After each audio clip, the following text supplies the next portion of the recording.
अस्सलाम वालेकुम viewers, welcome to Urdu से YouTube channel. Like the video, subscribe my channel and press the bell icon to get notified. नाम है खदीजा।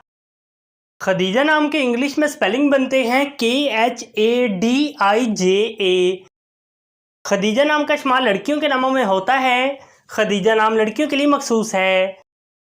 खदीजा नाम का मजहब मुस्लिम है।